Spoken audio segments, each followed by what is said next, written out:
Hi mga Kapilipino, ako si Blue Roy at welcome sa Kwentong Pilipino.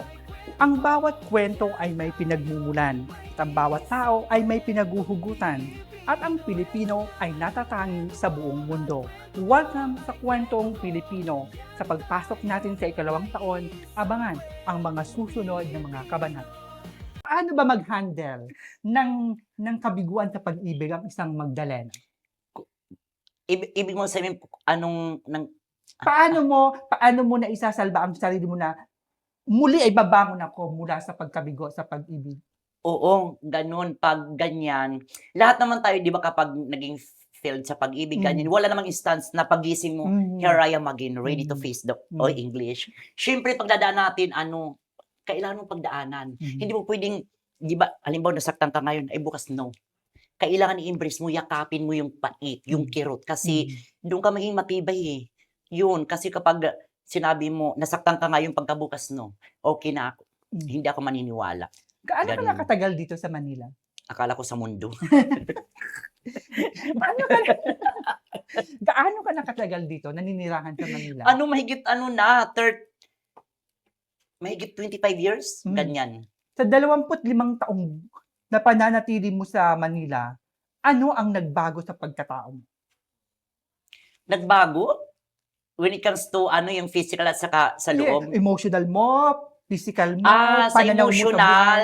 sa emotional, pananaw sa buhay, naging na ako dear, parang sa lahat ng mga nagdaan sa'kin lesson, marami na akong natutunan. Naging na ako, naging mas hindi naman matapang na matapang. Somehow naging matapang ako at, marunong na akong humawak ng problema, hindi padalos-dalos ng desisyon, ganyan-ganyan. Yun, natutunan ko papaano makitungo, papaano yung pasensya. Tapos naman sa katawan naman, pagbabago siguro ang original na lang sa akin yung mata ko. Lahat Dari eme lang, eme lang, lahat gawa na. eme lang. Miss Magdalena, ito nakakatuwa. Hmm.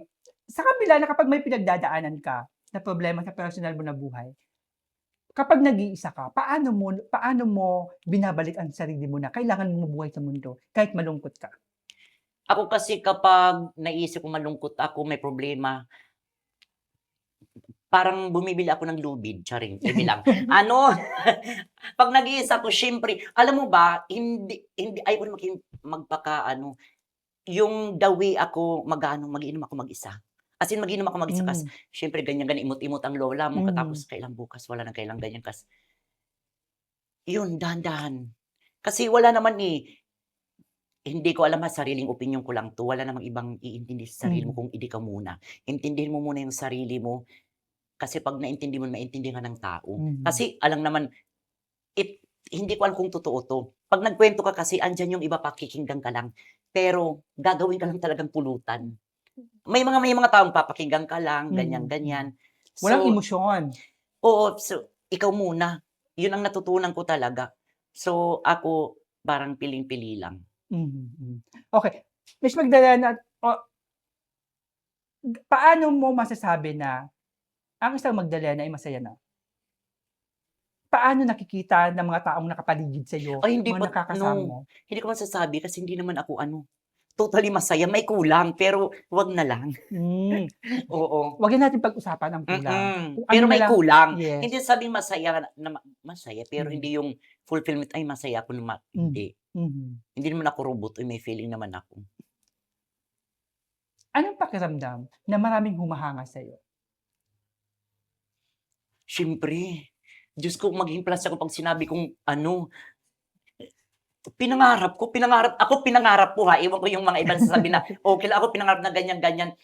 Alam mo ba kapag may magpapa-picture, tuwang-tuwa ako dear. Sabi Mhm, ko nga sa sarili ko kahit papagod ako buong magdamag may kasi minsan nga 'pag naglalakad ako, ta's nakikita ko sa side ko nagtutulakan, bu nakakahiya naman pero nasa isip ko, Diyos ko halina kayo ako na kasi doon ako, uhaw ako doon. mm, Ayaw kong magpa-K-pop, yun ang nagpapasaya sa'kin. oo, Kasi meaning to para sa akin ang dating is, ay kahit paano may bunga yung mga pinaghirapan, nakikilala ako, mm. gano'n. Kumbaga pero nung bata ka ba at ayaw ko ng tahakin natin yung kwento doon sa pamilya mo kung Hmm, saan ka nagmula. hmm, Naunawaan ko yon kasi napanood ko lahat ng mga episode yes. mo. Ang tanong ko na lang, kung halimbawa nandoon ka sa dating lugar na yun, tapos bata ka pa, sumagi ba sa isip mo ngayon na sisikat ka talaga?